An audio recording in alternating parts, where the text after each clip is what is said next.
आदमी हमेशा ही अपने आज के काम को कल पर टालता रहता है और कल के काम को परसों पर टालता रहता है। उसकी यही आदत उसकी तरक्की का रोड़ा बनती है और उसे सक्सेस होने से रोकती है, क्योंकि उसने समय रहते समय का सही इस्तेमाल नहीं किया।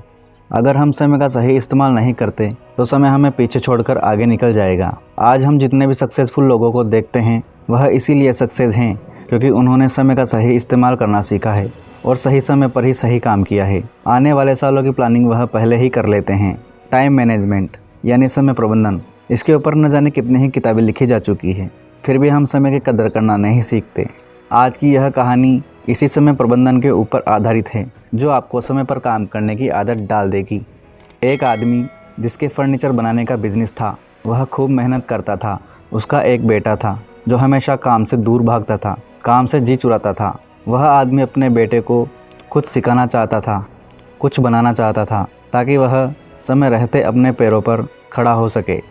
लेकिन बेटा उसकी एक नहीं सुनता था। एक दिन उस आदमी ने अपने बेटे को एक घड़ी दी और बाज़ार में उसकी कीमत पता लगाकर आने को कहा। बेटा बाज़ार गया और अलग अलग दुकानों पर घड़ी की कीमत पूछी। कहीं उसे घड़ी की कीमत 200 रुपये बताई गई, कहीं 300 और कहीं 400 रुपये बताई गई।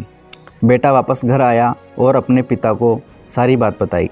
अगले दिन पिता ने फिर से अपने बेटे से कहा कि बाज़ार जाओ और इस घड़ी में जो समय दिख रहा है उसकी कीमत पता लगा कर आओ।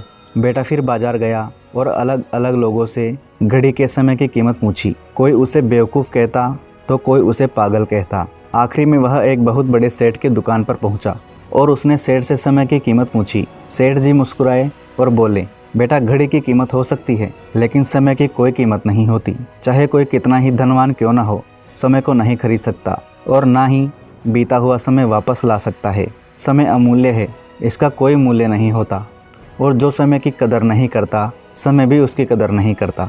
सेठ जी की बात सुनकर वह लड़का समझ गया कि उसके पिता उसे क्या समझाना चाहते हैं। दोस्तों, हम भी यही गलती करते हैं। समय रहते हम वह काम नहीं करते जो हमें करना चाहिए। अगर हम किसी काम को करना चाहते हैं तो समय रहते हमें वह काम कर लेना चाहिए, क्योंकि समय किसी के लिए नहीं रुकता।